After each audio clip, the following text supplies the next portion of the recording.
మనం రోజూ చూస్తూనే ఉంటాం గదా! అవును. ఎన్నో మెసేజులు, ఈమెయిల్లు, ప్రశ్నలు అవును. ఒక వరదలా వచ్చి పడుతుంటాయి. వాటికి. హ్మ్. వెంటనే స్పందించాలి అనే ఒక తెలియని ఒత్తిడి ఎప్పుడూ ఉంటుంది మన మీద. నిజమే.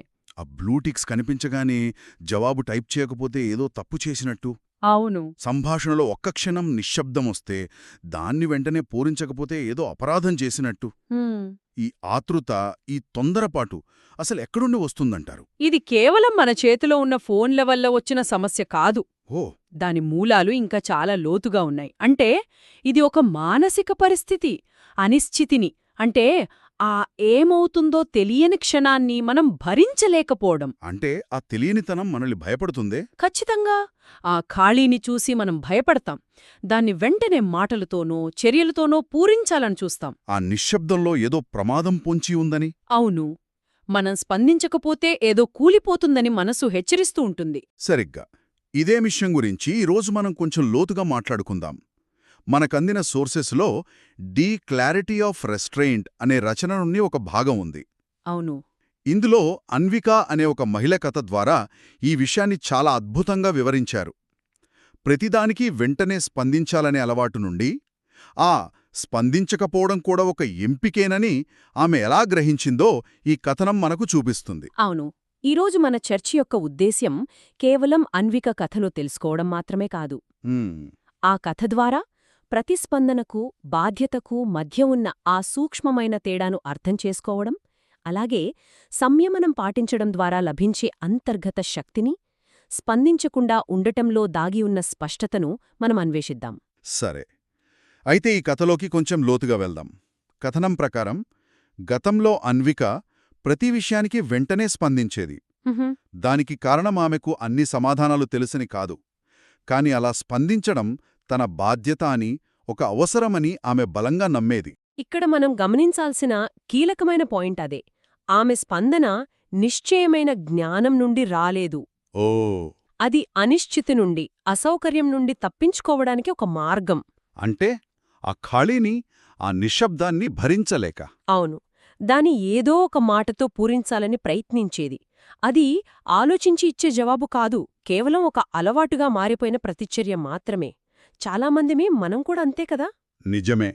ఒక మీటింగ్లో ఎవరైనా ఒక ప్రశ్న అడిగినప్పుడు హ్మ్. ఆ గదిలో నిశ్శబ్దం అలుముకుంటే, హ్మ్. ఆ నిశ్శబ్దాన్ని భరించలేక మనలో ఎవరో ఒకడు ఏదో ఒకటి మాట్లాడతాం. అది సరైన సమాధానమా కాదా అని కూడా ఆలోచించాం. ఆ నిశ్శబ్దాన్ని బద్దలు కొట్టడమే లక్ష్యం అన్నట్టు. అవును. అన్విక కూడా అలాంటి పరిస్థితిలోనే ఉండేది. కాని ఆ తర్వాత ఆమెలో ఒక మార్పు మొదలవుతుంది. అవును. ఆ మార్పు బయటి నుండి రాలేదు, తన లోపలి నుండే మొదలైంది. తన అంతర్గతంగానా? అవును. తనలోనే నిశ్శబ్దాన్ని వినడం ప్రారంభించిన తర్వాత ఆమెకు కొత్త విషయాలు అర్థమవడం మొదలయ్యాయి. గతంలో ఆమె పట్టించుకోని క్షణాలను ఇప్పుడు గమనించడం మొదలుపెట్టింది. ఉదాహరణకు ఎవరైనా తనకొక మెసేజ్ పంపినప్పుడు అవతలివారు జవాబు కోసం ఎదురుచూస్తున్న ఆ క్షణం, లేదా ఇద్దరి మధ్య సంభాషణ మధ్యలో ఆగిపోయినప్పుడు ఏర్పడే విరామం. ఇలాంటి సందర్భాలను ఆమె ఒక పరిశీకురాలిలా చూడటం మొదలుపెట్టింది. గతంలో అయితే ఆ క్షణాల్లో వెంటనే ఏదోకటి చెప్పేసి ఆ గ్యాప్ని ఫిల్ చేసేది. కాని ఇప్పుడు ఆమె ఆగటం ప్రారంభించింది. అవును. ఆ క్షణంలోనే నిలబడటం, దాన్ని అనుభవించడం నేర్చుకుంది. కాని ఇదంతా సులభం కాదు కదా. అస్సలు కాదు. ఆగాలనే ఆలోచనే మనలో చాలామందికి భయాన్ని పుట్టిస్తుంది. ఖచ్చితంగా. అందుకే మొదట్లో ఆ విరామం ఆమెకు చాలా ఇబ్బందికరంగా, అసౌకర్యంగా అనిపించింది. హ్మ్, ఆ ఖాళీని వెంటనే పూరించకపోతే ఏదో ముఖ్యమైనది కూలిపోతుందనే బలమైన భావన. మన బంధాలు దెబ్బచింటాయనో, మనల్ని తప్పుగా అర్థం చేసుకుంటారను. అవును, మనం అసమర్థులమని అనుకుంటారనో, ఇలా రకరకాల భయాలు మనల్ని చుట్టుముడుతాయి. ఆ నిశ్శబ్దం ఒక వైఫల్యంలా, ఒక ఓటమిలా అనిపిస్తుంది. కాని కథనంలో అసలు ట్విస్ట్ ఇక్కడే ఉంది. చెప్పండి. ఆమె భయపడినట్టు ఏమీ జరగలేదు. ఆకాశం విరిగి మీద పడలేదు. ఏ బంధం తెగిపోలేదు. అంటే ఆ క్షణం అలాగే ఉంది. పరిస్థితి చెక్కు చెదరలేదు. ఇది ఆమెకొక పెద్ద విషయాన్ని నేర్పింది. అవును, తను భయపడే పరిణామాలు, ఆ విపత్తులు కేవలం తన ఊహలో, తన మనసులో మాత్రమే ఉన్నాయి. వాస్తవంలో కాదు అనామె గ్రహించింది. ఓ ఒక లోతుగా పాతుకుపోయిన అలవాటును బద్దలు కొట్టడంలో ఇది మొదటి అతి ముఖ్యమైన అడుగు. మన స్పందన లేకపోతే ప్రపంచం ఆగిపోదు అనే చిన్న నిజాన్ని తెలుసుకోవడం. సరిగ్గా. కాని ఇక్కడ ఒక సందేహం వస్తుంది. కొన్ని సందర్భాల్లో వెంటనే స్పందించకపోవడం తప్పుగా అర్థం చేసుకోబడదా? మనం అహంకారులమనో వాళ్లను పట్టించుకోవట్లేదనో అనుకోరా? ప్రతిసారి ఆగిపోవడం సరైనదేనా? ఇది చాలా ముఖ్యమైన ప్రశ్న. ఇక్కడ కథనం చెబుతున్నది నిర్లక్ష్యం గురించి కాదు, ఓకే, ఉద్దేశపూర్వకవర్వ సమూమదం గురించి. ప్రతి మెసేజ్ను, ప్రతి మాటను గంటల తరబడి పక్కన పెట్టమని కాదు దీని అర్థం. మరేంటి దాని ఉద్దేశ్యం? అలవాటుగా యంత్రంలా స్పందించే బదులు ఒక క్షణం ఆగి, ఇప్పుడు స్పందించడం అవసరమా? ఎలా స్పందించాలి? అసలు స్పందించాల్సిన అవసరం ఉందా అని మనల్ని మనం ప్రశ్నించుకోవడం. అంటే స్పందించకపోవడం అనేది పారిపోవడం కాదు. కాదు, అది కూడా ఒక స్పందనే అని గుర్తించడం. ఓకే ఓకే అంటే ఆ విరామాన్ని, ఆ ఖాళీని భరించడం మొదలుపెట్టాక ఆమె తన ప్రతిచర్యల వెనుకున్న అసలైన ప్రేరణలను గమనించడం మొదలుపెట్టిందనమాట. అవును, పూర్తిగా వినకముందే సమాధానం చెప్పే అలవాటు, అనిశ్చితి నుండి పప్పించుకోవాలని తొందర, వీటిని స్పష్టంగా చూడగలిగింది. అవును, ఇక్కడే సంయమనం అనే పదం యొక్క నిజమైన శక్తి మనకర్థమవుతుంది. ఆమె నిశ్శబ్దం ఇప్పుడు తప్పించుకోవడం కాదు, అదొక ఉద్దేశపూర్వకమైన ఎంపిక. తప్పించుకోవడానికి సంయమనానికి తేడా ఏంటి?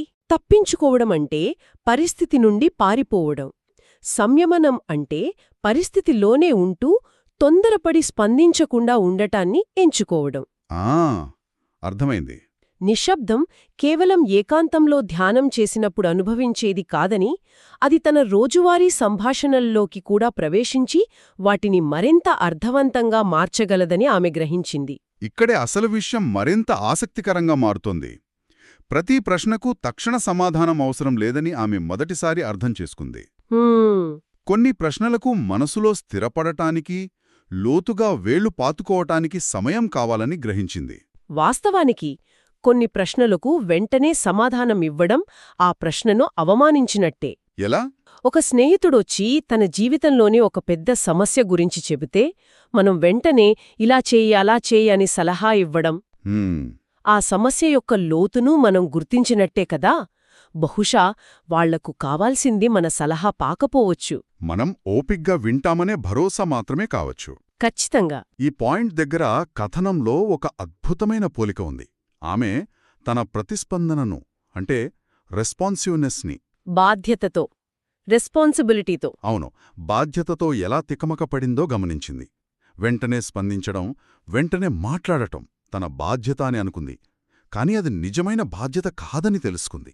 దీన్ని అర్థం చేసుకోవడానికి ఒక మంచి ఉదాహరణ ఉంది. ఇది అగ్నిమాపక సిబ్బందికి, ఒక తోటమాలికి ఉన్న తేడా లాంటిది. ఓ, ఆసక్తికరంగా ఉంది. ఎక్కడైనా మంటలు చెలరేగితే అగ్నిమాపక సిబ్బంది వెంటనే స్పందించాలి. ఒక్క క్షణం కూడా ఆలస్యం చేయకూడదు. అది వారి బాధ్యత. నిజమే. కాని ఒక తోటమాలి బాధ్యత వేరు. తోటలోని ప్రతి మొక్కకు రోజు వెంటనే నీళ్లు పోయడం అతని బాధ్యత కాదు. కరెక్టే. ఏ మొక్కకు ఎప్పుడు ఎంత నీరు అవసరమో వేచి చూసి అర్థం చేసుకుని సరైన సమయంలో అందించడమే అసలైన బాధ్యత. వావ్, అద్భుతమైన పోలిక. అంటే మన సంభాషణలు, మన సంబంధాలొక తోటలాంటివి. అవును. ప్రతి మాటకు వెంటనే స్పందించే అగ్నిమాపక సిబ్బందిలా కాకుండా, ఏ మాటకు ఎంత సమయం ఇవ్వాలో, ఎప్పుడు నిశ్శబ్దంగా ఉండాలో తెలుసుకున్న తోటమాలిలా ఉండాలంటారా? సరిగ్గా. ఏది నిజమైన మంటో, ఏది కేవలం ఎండకు వాడిపోయిన మొలకో తెలుసుకోవటమే ఇక్కడున్న నైపుణ్యం. మనం చాలాసార్లు చిన్న చిన్న మొలకలకు కూడా ఫైర్ ఇంజిన్ని పంపించేస్తాం. అవును, చిన్న చిన్న విషయాలకు కూడా అతిగా స్పందించి వాటిని పెద్దవి చేసేస్తాం. అన్విక ఈ తేడాను గ్రహించడం మొదలుపెట్టింది. మరి ఆమె అలా వేచి ఉండటం వల్ల ఏం జరిగింది? అది ఆమె స్థానాన్ని బలహీనపరిచిందా, లేదా ఇతరులతో దూరాన్ని సృష్టించిందా? కథనం ప్రకారం అలా జరగలేదు. దానికి బదులుగా ఆ నిశ్శబ్దం ఒక ఖాళీని, ఒక స్పేస్ని సృష్టించింది. స్పేస్. ఆ ప్రశాంతమైన ప్రదేశంలో ఆమె ఒక కొత్త, స్థిరమైన అనుభూతిని పొందింది. అదొక నిశ్శబ్దమైన ఆత్మవిశ్వాసం. ఈ ఆత్మవిశ్వాసం సరైన సమాధానం ఖచ్చితంగా తెలియడం వల్ల రాలేదు అంటున్నారు. ఇది కాస్త నమ్మశక్యంగా అనిపించడం లేదు. సాధారణంగా సమాధానం తెలిస్తేనే కదా మనకు ధైర్యం వస్తుంది. ఆధారపడి ఉంటుంది. కాని ఇక్కడ అన్విక అనుభవించింది వేరే రకమైన ఆత్మవిశ్వాసం. అంటే ఇది సమాధానం మీద ఆధారపడదు, తన మీద తనకున్న నమ్మకం మీద ఆధారపడుతుంది. నా దగ్గర ఇప్పుడు సమాధానం లేదు, అయినా పర్వాలేదు అనే నమ్మకం. సమాధానం దొరికే వరకు నేను ఈ అనిశ్చితిని, ఈ నిశ్శబ్దాన్ని ప్రశాంతంగా భరించగలను అనే నమ్మకమా? సరిగ్గా అదే. అంటే సమాధానం తెలియకపోయినా ఆ తెలియనితనాన్ని ప్రశాంతంగా అంగీకరించగలగడమే ఇక్కడ ఆత్మవిశ్వాసానికి మూలమయ్యింది. ఇది చాలా లోతైన విషయం. అవును. ఇక్కడ నిశ్శబ్దం పాత్ర పూర్తిగా మారిపోయింది. మొదట్లో నిశ్శబ్దమంటే సమాధానం లేని ఖాళీ, ఒక బలహీనత, ఒక శత్రువు. మ్మ్. కాని ఇప్పుడు నిశ్శబ్దం ఒక స్నేహితుడిగా, ఒక పాత్రగా మారింది. అది ఒక కంటైనర్ లాంటిది. కంటైనరా? అవును. ఆ క్షణాన్ని, ఆ అనిశ్చితిని, ఆ ప్రశ్నను సురక్షితంగా పగిలిపోకుండా పట్టుకోగల ఒక పాత్ర. ఈ మార్పు ఆమె జీవితంలో చాలా కీలకం. ఒక స్పష్టతకు దారి తీస్తుంది. అన్విక స్పందించకుండా ఉండాలని ఎంచుకుంది. అవును. ఇక్కడ కథనం చాలా స్పష్టంగా చెబుతుంది. ఆమెకు అక్కరలేకపోవడం వల్ల కాదు, లేదా ఆమెకు తెలియకపోవడం వల్ల కాదు. దానికి కారణం ఎప్పుడు మాట్లాడకూడదో ఎంచుకోవడం కూడా ఒక రకమైన స్పష్టతేనని ఆమె నేర్చుకుంటోంది. ఇది మన సాధారణంగా ఆలోచించేదానికి పూర్తిగా వ్యతిరేకం. అవును. మనం మాట్లాడితేనే స్పష్టత వస్తుందని, సమస్యలు పరిష్కారమవుతాయనే అనుకుంటాం. కానీ కొన్నిసార్లు సరైన సమయం వచ్చే వరకు మాట్లాడకుండా ఉండాలని నిర్ణయం తీసుకోవడమే అసలైన స్పష్టత. ఖచ్చితంగా కొన్నిసార్లు ఆ నిశ్శబ్దమే అత్యంత శక్తివంతమైన సమాధానం కావచ్చు. సరే, ఈ మొత్తం చర్చ నుండి మన శ్రోతల కోసం కొన్ని ముఖ్యమైన విషయాలను క్రోడీకరించడానికి ప్రయత్నిద్దాం. తప్పకుండా. అన్విక కథ నుండి మనం నేర్చుకున్న ముఖ్యమైన పాఠం ఏమిటి? మొట్టమొదటిది, ప్రతి పరిస్థితికి, ప్రతి మాటకు తక్షణ ప్రతిస్పందన అవసరం లేదు. కొన్నిసార్లు వేచి ఉండటమే అత్యుత్తమ స్పందన. మనం తోటమాలులమా లేక అగ్నిమాపక సిబ్బందిమా అని ప్రశ్నించుకోవాలి. రెండవది, నిశ్శబ్దాన్ని ఒక ఖాళీగా కాకుండా ఒక సాధనంగా చూడటం. అవును. నిశ్శబ్దమనేది అయోమయం కాదు. అది ఒక ఉద్దేశపూర్వక చర్య కావచ్చు. అది మనకు ఆలోచించుకోవడానికి, అవతలి వారిని పూర్తిగా అర్థం చేసుకోవడానికి సమయాన్నిస్తుంది. మూడవది, సంయమనం. అవును, సంయమనం. అది అర్థం చేసుకోవడానికి, విషయాలు స్థిరపడటానికి అవకాశాన్ని సృష్టిస్తుంది. ఇది బలహీనత కాదు, అదొక అంతర్గత బలం. నాకు తెలియదు అని ప్రశాంతంగా చెప్పగలడం కూడా ఈ బలంలో భాగమే. చివరగా, వేచి ఉండటమనేది తనపై తానుకు నమ్మకం పెట్టుకోవడానికి ఒక మార్గం. సమాధానం లేనప్పుడు కూడా నిలబడగలననే ధైర్యం. కథనం చివరిలో ఒక అద్భుతమైన వాక్యముంది. చెప్పండి. స్పందించకుండా ఉండటంలోని బలాన్ని కనుక్కున్నప్పుడు తన నిశ్శబ్దం ప్రపంచాన్ని తాను ఎదుర్కొనే విధానాన్ని మార్చడం ప్రారంభిస్తోందని అన్విక గ్రహించింది. ఇది చాలా శక్తివంతమైన ముగింపు. ఆమె అంతర్గత మార్పు ఇప్పుడు ఆమె బాహ్య ప్రపంచంతో సంభాషించే విధానాన్ని కూడా ప్రభావితం చేస్తోంది. ఆమె నిశ్శబ్దం ఆమె కొత్త భాషగా మారుతోంది. అవును, ఆమె కొత్త బలంగా మారుతోంది. ఈ విశ్లేషణను ముగిస్తూ శ్రోతల కోసం ఒక ఆలోచనను వదిలివెళ్దాం. సరే, మనమొకసారి మన జీవితాలను పరిశీలించుకుంటే, మనం ఎక్కడ అగ్నిమాపక సిబ్బందిలా అనవసరంగా తొందరపడి స్పందిస్తున్నాం, ఎక్కడ ప్రశాంతంగా, ఓపికగా ఉండే తోటమాలిలా ఉండాల్సిన అవసరముంది. స్పష్టత కోసం మాట్లాడటానికి బదులుగా స్పష్టత వచ్చే వరకు వేచి ఉంటే మన సంబంధాలు, మన నిర్ణయాలు ఎలా మారవచ్చు?